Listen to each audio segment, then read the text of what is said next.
Okay, we'll start with the Mustard C49S size 16. This is a diving caddis. Take our tying thread and we just want, I'm using Dyneema for this, we just want to cover that much of the hook shank, just like that. And what I like to do is spin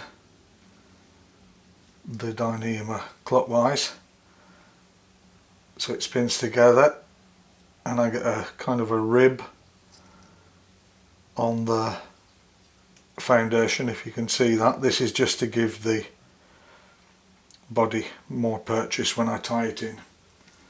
Okay, what we need now is this is a Vineyard, a new product from Vineyard that's called Parapost Wing. This is the cream one. Now, I don't use a full strand. What I do is I take a few fibres. This is about, if I twist it, it's about the same thickness as the hook shank. So take a little length of that, it has to be about 10 centimetres long. And then what I do is I take a piece of Dyneema and I make a knot in it. So I place the para wing or parapost material in there, and then I pull, don't get it tangled up in there, pull on the tightening end of the loop in the Dyneema and tighten all that up. There we go. So we're left with that, the knot in the end. So then what I do is I take a toothbrush and I just brush all the fibres together. I'll just do this on the table, it's better. There we are. So turn that around. So it's rather similar to how you make a strike indicator, if you know how to make those. But then you're using yarn. This is, you can use polypropylene for this as well, but I like this cream effect for the gas inflated body of a caddis. So measure the body. I want it about the same length as the hook shank, so about there. So we hold that this side of the hook and just wind that thread up a little. Give it a couple of turns. There we are. That's it. So I'll just go forward a wee bit, lift up the front,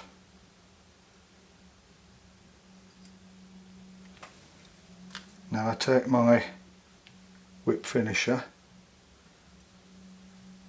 don't want that with me, and I'll just put a whip finish in there tight under the post, as you would do with a parachute post, just to keep everything nice and tight while I work on the rest of the fly. Okay, there we are. And I'll just trim that off.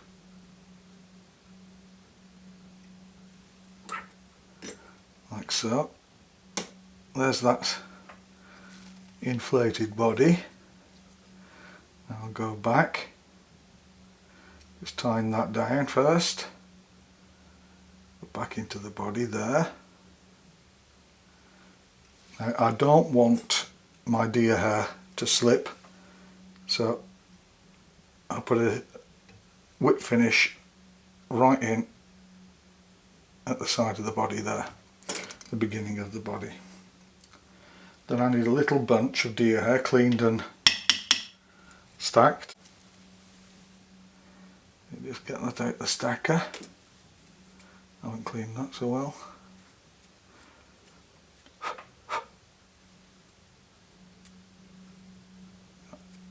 That'll do us. So we just need a little bunch of this on top.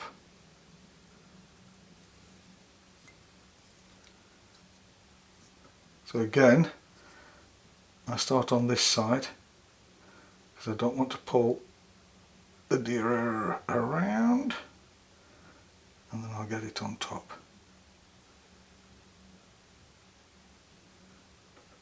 Just like that, and then I'll go through the flared hair. This will also stop the deer hair from spinning. Now it's a good idea, I forgot to mention this, that the hair you use for the wing is long hair, because then it's really easy to separate from the wing when you're going to trim this off. So we just pull that all forward like so. Make sure I've got everything I need there. It doesn't have to be too neat, this, because we're going to dub over it. So we just remove that, and then we can tie.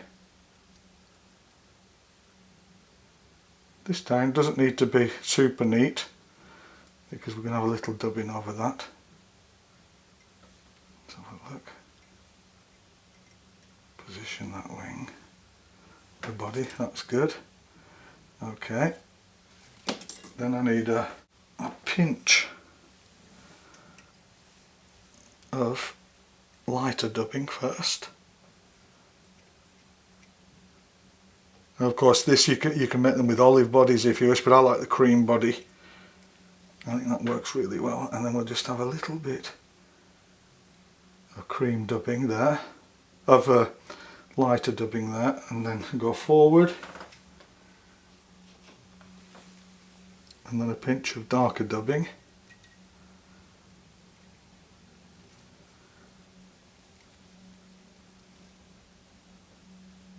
Got something there I don't need. Push that up, and another bit there, deer hair. There we go. And we'll just go darker here.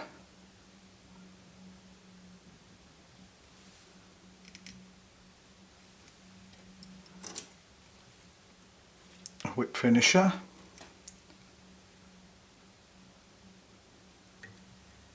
I rather like Gary LaFontaine's Deep Sparkle Pooper, but this is not weighted, as you've seen, but is absolutely brilliant when it's pulled just under the surface.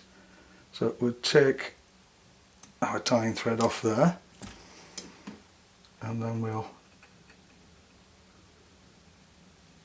remove that there. Now you can leave that wee bit on, it doesn't really matter, but what I do, if you have a cauterizing tool, these you can get from I'm pretty sure Hairline Dubbing have them in the United States, and in Europe Deer Creek have them, you see, and we just press that and we just melt that Dyneema at the end, just like that, and that's it. That's the diving caddis. It's a lovely little pattern and it really does work. You can pull, even if you wish, the fibres. Just use a dubbing needle. Don't use a dubbing brush because you'll pull the fibres out the body when you brush it backwards. But when this is wet and it's pulled through just under the surface with small short pauses, so we can just pull those fibres back now like that.